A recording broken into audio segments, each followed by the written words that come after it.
Welcome everybody. Hopefully you can hear me okay. And this is the webinar for planning for a return to sport following the lockdown. My name is Tim White. I'm an independent consultant specialising in club management and governance. And I'm joined by Rachel Hampton from the Office of Rec and Sport. We'd like to acknowledge the Kaurna people of the Adelaide Plains as the custodians of the lands and waters on which we meet today, and pay respect to elders past, present and emerging. We acknowledge and respect the Kaurna people's cultural, spiritual, physical and emotional connection with their land, waters and community. Always was, always will be. So essentially it will be a one-way webinar. For the most part, but you will have access to a chat function that is on your screen there under, should be under chat, depending on the screen you have. So please type away and Rachel will be sifting through those, and we'll, all those general questions, we'll look to answer them at the end. If there's any specifics, we'll follow them up individually post the webinar. Also, following the webinar, we'll email the presentation along with a checklist that I've created, plus another couple of really good ones from the Sports Institute to help you through that process. So there's no legal or financial advice, it's just information tonight that we're going to go through. The aim today is to take you through a list of things to consider as part of stage 3, which is the startup. Now this could actually be a reopening, could be shortened, or in fact it could be a no season of playing, but in fact you may be able to open up your club rooms. We're not quite sure. Again, it depends on your particular circumstances. It's all about planning, which some clubs are good at and some simply don't have the experience. Information is changing daily, and at this stage of restarting is actually more complex than locking down, where you just said no more play and shut your doors. Trying to get everyone reactivated in a staged manner is very challenging and requires quite a project-based strategy. There's not time to delve into a lot of detail tonight, but it should give you a lot to think about as you plan out your restart. Essentially, you'll need to think about a shortened season, as I said, or a no season this financial year, or if, depending when your financial year is, it may roll into the next financial year. Essentially, we'll cover through the implications to date, and then the key items of the checklist, which essentially are the members, volunteers, officials, are they ready? Your whole communications and the strategy behind that. What's your financial position? We've already done a webinar last week on have you considered your financial position, but I'll just run through a couple of those points again. Are your facilities ready? What planning have you put in place? What changes and what planning changes need to be done? What assistance is available and what actions as you go forward? So here we go. Probably the key implications are that we've been overwhelmed with information, and hence the emoji like this. It's just so much, and it's changing daily. The big one has probably been the loss of connection with your members. For those who have shut shop and not done anything more. And there's been a number of clubs that I've come across that in fact that has actually occurred, which is a shame. But there has been a terrific number of clubs that have gone through and actually maintained contact in the electronic way. They're running games, they're running even some fundraising in terms of the for the club itself. And this is fantastic. It could well be, before I say that, I guess the important thing with all of this is that users of your clubs are not just your players. There's the membership at large. There's your volunteers. You could even have sublessees. There's suppliers to the club. There's sponsors. There's advertisers. There's a whole range of people, and not the least, the whole community that you probably represent in terms of users of your club. So it's quite a wide group of people. We don't know at this stage how many members or players have actually enjoyed the break. Do they want to return? Does this apply to your volunteers also? So these are all the things that need to be thought about. The club rooms have been shut up. There's been no revenue. That now we're in the process of reopening, and we'll talk about that in a moment. But the sponsors also support, which operates both ways. So you need to be having a pretty good conversation with those both sponsors and advertisers to your club. Membership needs information. It's leadership. It's really important to have these monthly committee meetings. It's essential. So that the information and the planning and the transparency can be actually relayed to your membership and your users of the club. The old axiom of communicate, communicate, communicate has never been more profound in today's environment.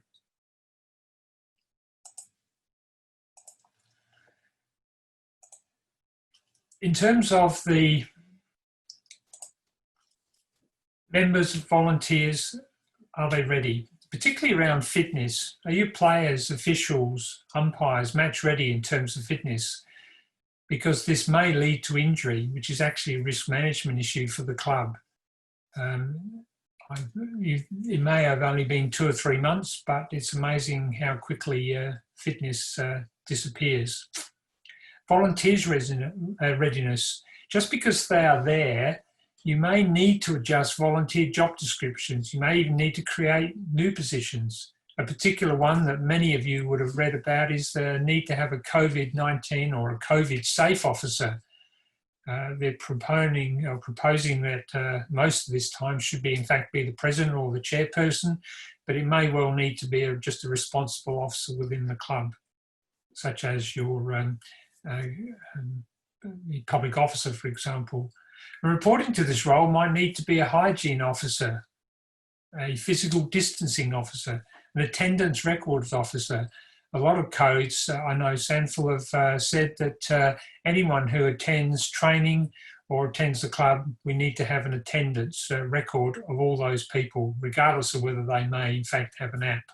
So there's different series of roles that are actually coming through, in fact, in terms of your return to playing and in terms of operation of the club. Your peak body may have also approved certain criteria for your particular sport, and that needs to be taken into account. Non-returning members, players and volunteers, what do you do with these members? Do you follow them up or let it be? New positions to follow up maybe. Have you a volunteer coordinator? It's such a critical role, and so many clubs don't in fact have a volunteer coordinator. But this sort of role that we talked about with COVID Safe could also fit into that role as well. There's a whole stack of social distancing protocols. New policies are required to comply with legislation. There will be changes in attitude. How will you manage these changes? What impact on your existing culture? What culture, in fact, do you want going forward in the new norm? And you need to define what your new norm is for your particular club. It's a great opportunity if you actually are looking to change your culture. Here's the really good time to be doing that. Nothing better in times of a crisis from a management perspective to actually implement change. Spectators, there may in fact not be any, but there could be some. How will you manage the social distancing, or should we say the physical distancing? Is that again a new position as we talked before? But of course there's fines exist if you breach any of these. So it's really important from a club perspective that we have an understanding of your particular sport, which your peak body should provide, and also the need for your committee to be building a platform and a plan of how you actually move forward. The communications, how will you communicate all these points to members, players, parents, officials, volunteers, visitors? There may in fact be differing requirements for each group, and this needs to be thought through in terms of how you intend to do that. it all goes back to that core information that you will be receiving either from Peakbody or use the sa.gov.au protocols. But each of the types of users of your club may need to require different points of communication. We talked about hygiene and distancing protocols. There's no use of change rooms. Bathrooms need to be cleaned in between each group. Players asked to come in their playing gear, use their own tape, any muscle relaxants. They must use hand sanitizers, no sharing of bottles, towels. Mouth guards must not be removed and put down. And you need to put everything into plastic bags and disinfect everything. So how is this going to be communicated with all the multiple numbers of people that come into your club? It has to be clear, has to be concise. We've probably got enough instances around the world of leaders who have relayed what they thought was clear information, but only to create some confusion. And therefore, if you think about it, there's enough anecdotal evidence to suggest how you should actually do it. Engaging with all the existing members and players, upskilling the coaches first. How are they to be trained? There's certain protocols that are being required in terms of infection control, the first aid training, reinfection. Legislation is coming through, for example, defibrillators are being mandatory in clubs greater than 1,200 square metres. So there's a whole stack of things just around that whole physical and the actual first aid component that needs to be thought through in terms of your communication. Communicating with new members, how inductions are going to be performed in future to both players and volunteers. How will you induct new committee members? Will this be via Zoom? Will existing committee members have to go longer in positions as an AGM is potentially deferred? So all these sorts of things also need to be thought through. The sponsors, as I mentioned before, these need to be nurtured carefully. You need to let them know that your club is here for them. How can you help them? Talk to them. What new package might be needed for them? Encourage your members to support them. Are they long-term or short-term sponsors or advertisers? This may have an impact on how you repackage the actual information back to them and how you can possibly help them. It's all very important. Constantly keep in touch with your peak body. They will be the primary area where you'll receive new policies. Member protection policies will need to be updated. Legislation's coming through and changing, so they will be keeping you up to date with that. Also, if you have any concerns, the peak body is where you should need to go back to and talk to them. And every sport, every peak body is going to be different, and they're going to take a slightly different approach, even though the authorization to get started has generally been on a standard form. Online channels, is this the new norm? Resetting how you used to communicate into the new norm. How will you do this? What new technology is required? Do you need multiple platforms? You had Facebook before. Does that mean Instagram or Skype or Zoom actually start to take on a multi-platform approach from a technology perspective for a whole variety of your users of your club? Obviously, the need to engage with children, they're very used to this new environment in terms of the technology, and evidence all around the country has been that that's been probably one of the greatest uptakes and interactions has been with the children up to the that 16, 17 age group right down, in terms of they've been able to engage very well with various activity. I mentioned your financial position before. It's essential to understand what is the financial impact is or has been. The key thing here is that a budget is really important, and without it, one is somewhat directionless. You might require a number of iterations once the bottom line is calculated, particularly if you're working over 2 financial years. It may well be that you've had part of a year of playing in one financial year. You may not have the start, but you may then have a restart a few months down the track as part of the second financial year. So the actual analysis and the calculations might need to be done over 2 financial years. For those who attended the webinar last week, there was a spreadsheet available, and that's probably available on the Reconsport website. The key thing with this is that the Treasurer will probably put the numbers together and do the modelling, but the whole committee must, and I emphasise that, must understand this. It's the whole committee's responsibility in terms of the financial impact. The key things to think about here are, can old expenditures be changed? You know, will player payments as they were in the past continue? Is it sustainable, in fact, for the club to maintain the use of those sorts of payments, those sorts of expenditures that you've had in the past? All that needs to be reevaluated.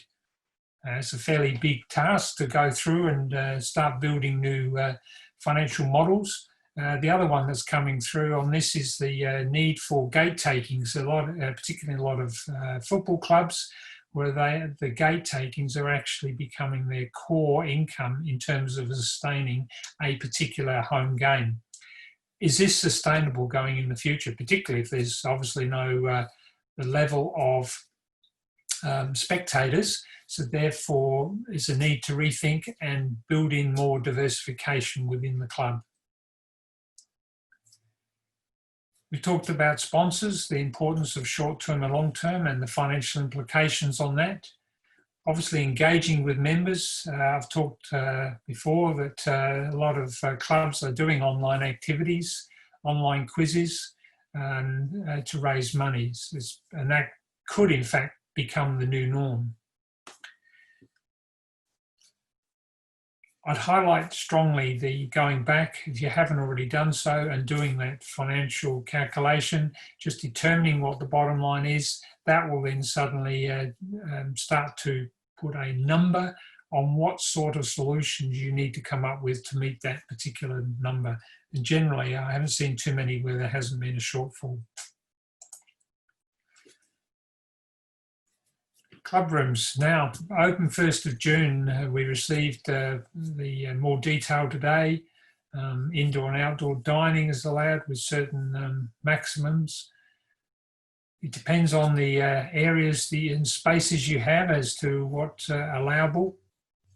You can sell liquor, obviously, in certain circumstances, depending on your setup.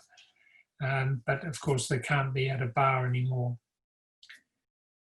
You must, as always, refer to the 1 person per 4 square metres and the 1.5 metres physical distancing. You refer to your peak body. They are the principal people to be providing this information to you. If you don't have one in SA, then make sure you're referring to the sa.gov.au/COVID site, and that will provide you with the information, because you must comply with South Australian legislation. All clubrooms to reopen will require a COVID-safe plan to be completed. This can be done online, and we'll provide the link to you. In fact, the link is on the Reconsport site. If you go to the home page and look up there, you'll see a box there with the COVID-safe plan on it. That needs to be completed and then displayed and available at your premises. The actual fact sheet will also help you calculate numbers. Just because you think you can fit in 80, if you've got a defined area that says 20 is the maximum, then 20 is the maximum. There's a key one here that obviously the club rooms need to be ready, particularly if the toilets, for example, are not accessible from outside. You may have even had a pest problem suddenly created, for example, because the club rooms have been locked up for a time. Are the kitchens up to scratch? If you're looking to restart with the cooking again, how are you going to clean all the tables and chairs after each patron has used them? The changing rooms and showers are out of bounds, so this is why people need to come in all their gear and leave in all their gear. How do you plan for distancing and cleaning of the actual toilets on an ongoing basis? Management of numbers, both within locations, even into the toilets, there's a maximum numbers. Toilets have to be regularly cleaned during the training night and any game day once that gets started. Are the grounds ready? I heard a really good story the other day. Brisbane City Council, which obviously covers the whole of Brisbane, they've got 600 sites, but they believe 300 of them, in fact, won't be ready to start, both in terms of the grass and preparation of the actual lawns themselves. But you've got the marking, the posts, the goals, the fences, all that really needs to be reviewed, a risk strategy done on that, because they haven't been being looked at on a weekly basis. Sounds like a silly question, but is the electricity paid and on? You may have actually arranged a payment deferral being switched off or something like that. So therefore make sure that your electricity can actually be used. Same applies for gas bottles. Has there been a discharge? Is the bottle need changing? So it's just basic stuff like this all around your facility you need to go through. So you probably have already got a facilities checklist, then have someone go through and run through the entire facility and risk assessment of your facility itself.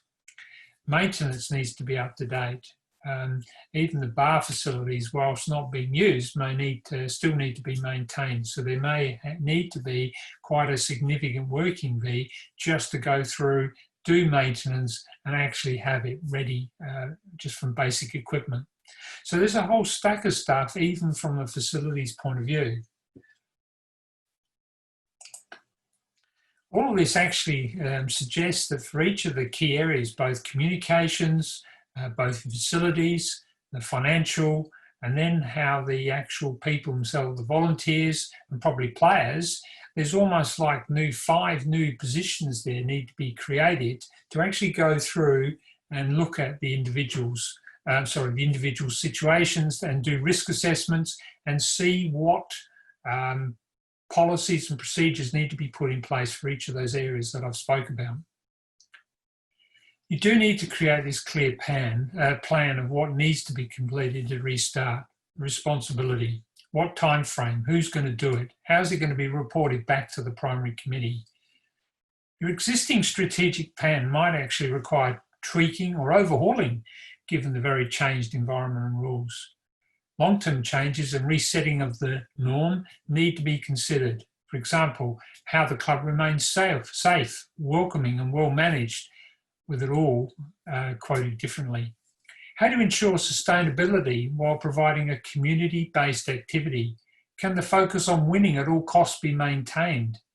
Is there a need to be community focused or more community focused in your sport to get everyone back into the new way? Also, engagement with your community might in fact be the new business model. Managing hygiene, as we've mentioned before, will be a long-term issue. It's an added cost unless the number of councils, and there are some grants available to offset some of these costs, are always with us from here on. Protocol management and member safety may be new headings within the strategic plan, along with the actions of risk assessments. So each of those, there will be a COVID safe, or it might be just hygiene safe component in everything we do. As I say, strategic risk assessments will actually then have actions around that and a person responsible for it. Government improvements and changes come in terms of the protocols will require those changes to existing policies. I mentioned the member protection policy, the bar, the catering, child safety, risk management, job descriptions. Is it time to actually appoint a governance officer to be able to pick all these sorts of things up?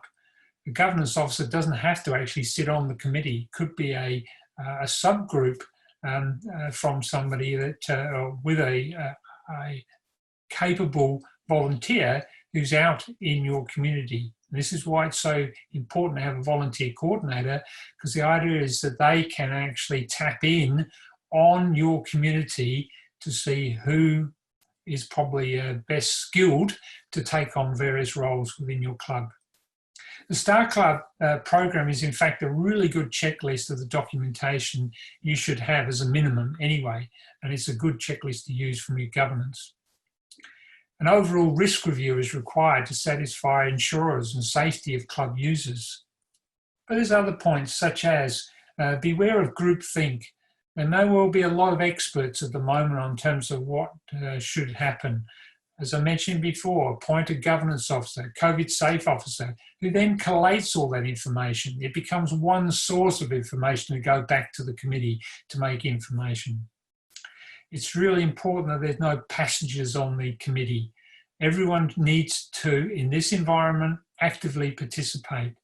The chairperson needs to be transparent. It's going to be very, very challenging to be the leader and the chairperson, president in this environment with such changes going on. They need to allow for that open dialogue and display leadership, not dictatorship. And then, but in all of this, you actually need to have a small component that's actually planning to lock back up again if in fact there's a second wave. You need to be mindful of it.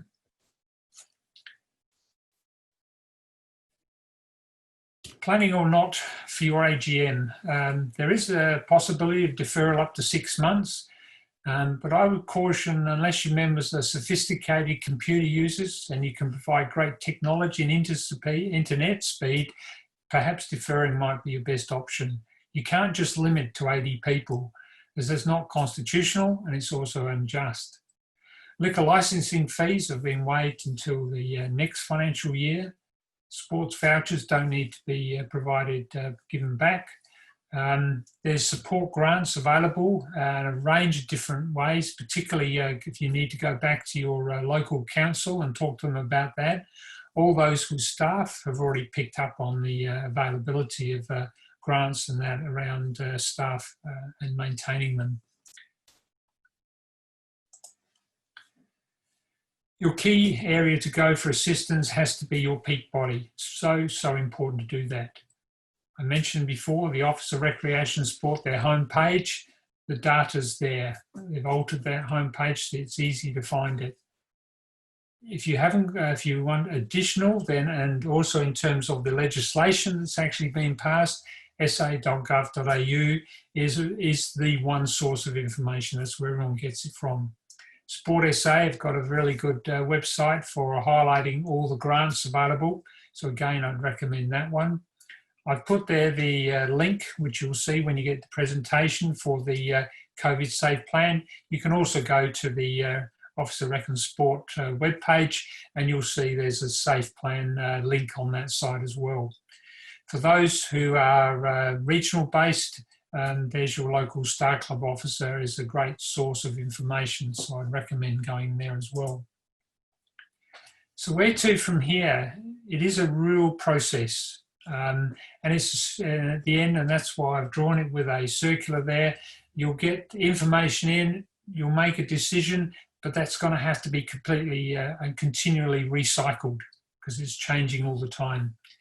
Talk to your peak body, engage with your committee. So important to ensure that occurs. Holding the Zoom meetings is only $240 a year. It's a very small cost. Keep communicating with your members, players, sponsors, parents constantly. Do that financial model. Work out what you need to do to overcome these shortfalls. It then is the roadmap going forward. Talk to your suppliers, discounts, renegotiate contracts and terms. Review your restart checklist and create then action plans to actually restart. Review your risks, document the changes and action them. It has to be a defined process that everyone understands. You need to review parts of it every week as part of the new norm.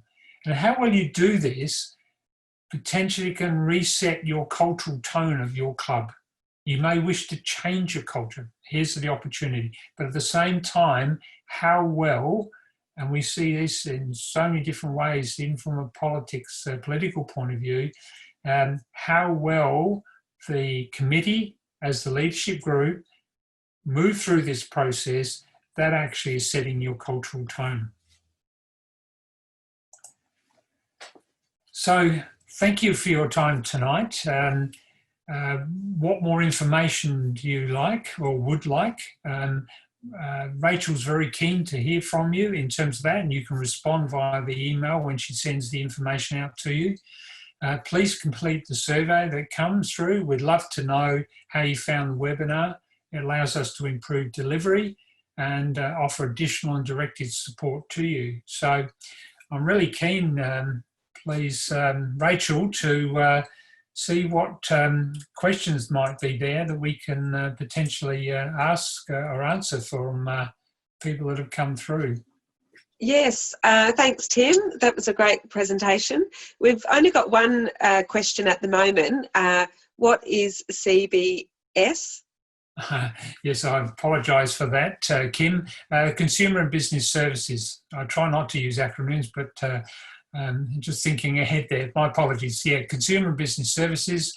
If you type in at your Google CBS SA and then associations, you'll pick up information on that particular page. You can actually also subscribe to their updates that come through, which again I would recommend for any governance officer within a club. It's an ideal way to keep track of any information that's coming through.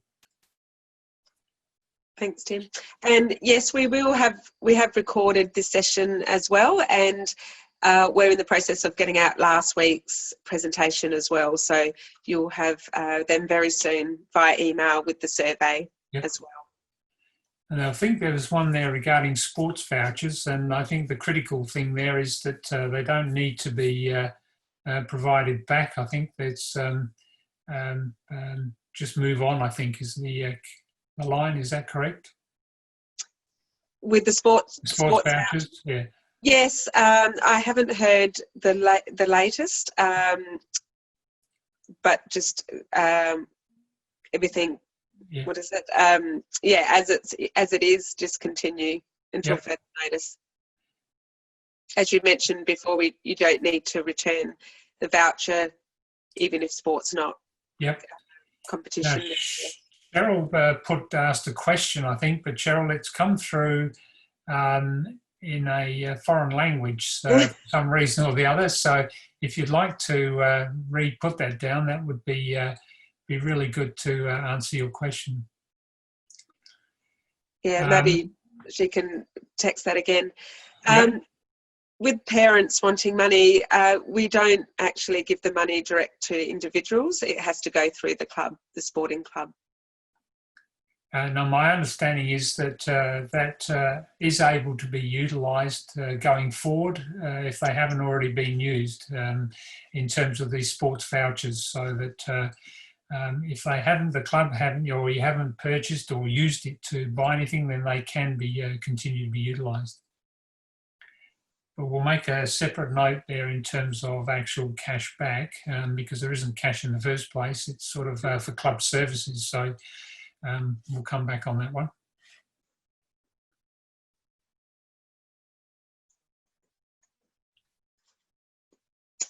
In terms of Elizabeth's question there, Rachel.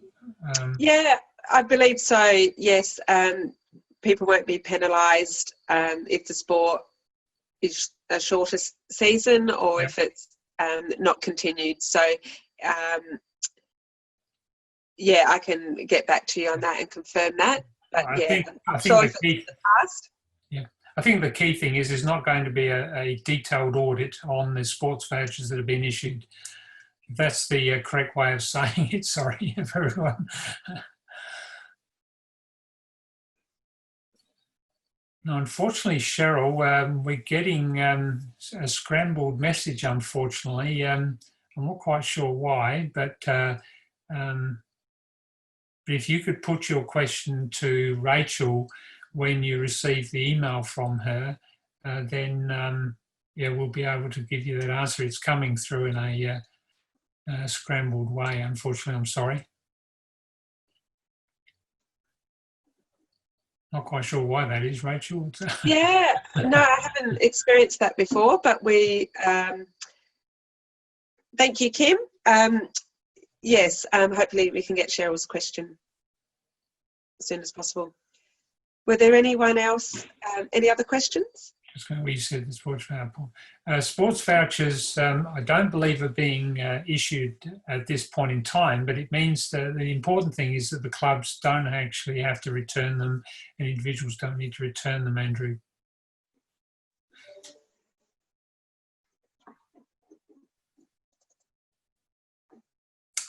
So, any other?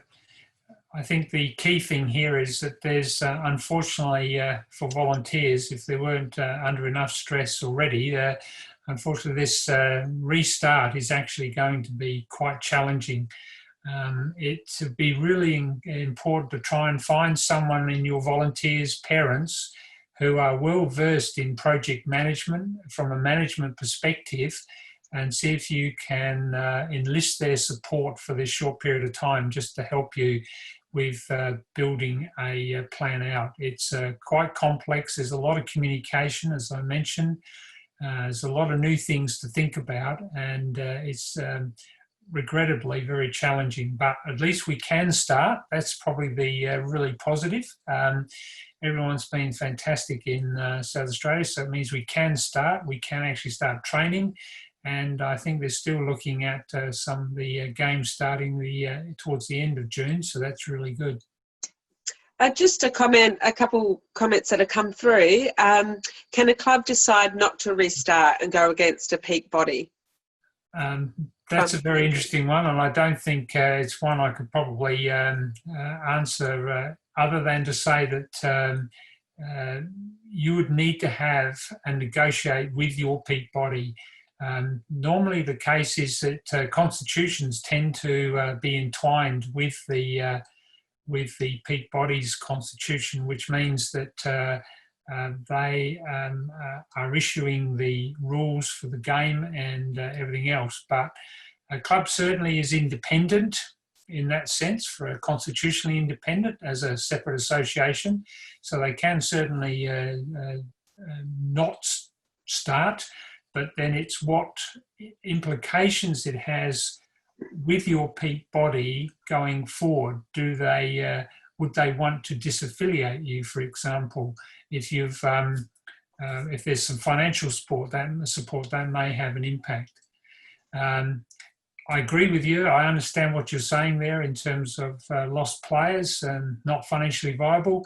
Again, that's why I mentioned all the way through, it's so important to talk with your peak body about the issues so that they are fully cognizant of the impact that this has had, because they would be very keen, I would imagine not, to help clubs actually get restarted. And if there's then insufficient lost players, then what other options could be available? But if they actually understand what is out there, then it's a bit like I mentioned with the individual's financials. You can only deal with stuff you've identified. If that actual information like you've got there is actually been identified back to the peak body, then they can actually be working with it. But as I say, you are independent. You can absolutely not restart. It's just those implications and how your peak body may view you. But again, if you're working with them, then I can't see there'd be much of an issue. Long answer, I'm sorry, but yeah, there's a number of implications in that particular one. And thanks, Tim. We've finally got in English what Cheryl had said. Terrific. It was more of a comment that bigger clubs can also look at the community $10,000 emergency cash grants for small business. Yes, and that was on the yeah.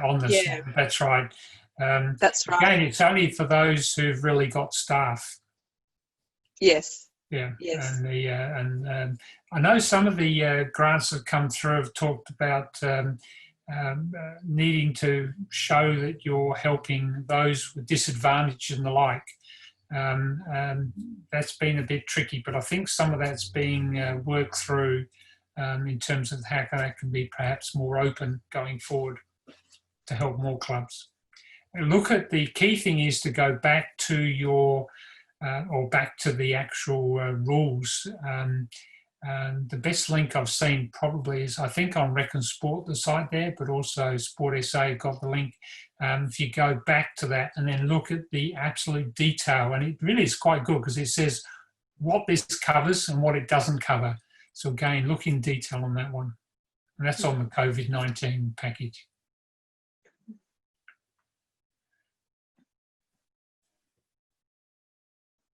And again, probably just for Andrew there, if you need anything more specific, then please go back to Rachel if Reckon Sport through myself can help a bit more in terms of that decision you've got to make.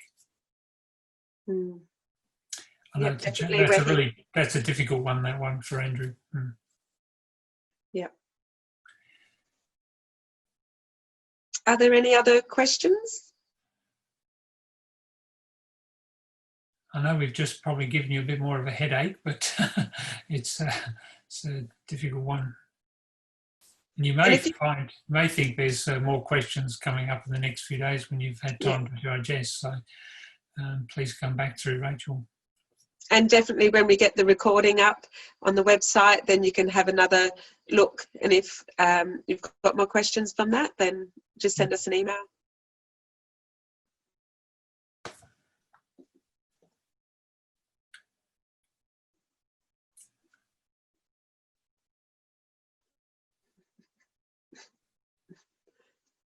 Yes, that's better, Cheryl. So I thought you meant this recording. I was wondering whether we got a translation going on. No, it's terrific. Well done, Cheryl. That's great. Well, I guess we might wrap it up there, if you're happy, Tim. Yeah, I'm okay. I'm just really keen to make sure that if anybody's got any questions or thoughts or whatever, happy to provide some direction or whatever for them.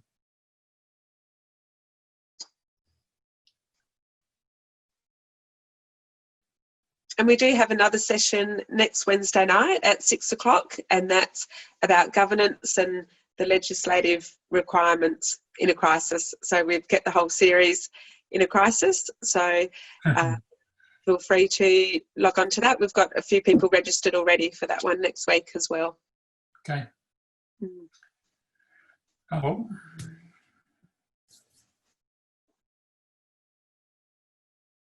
A bit quiet.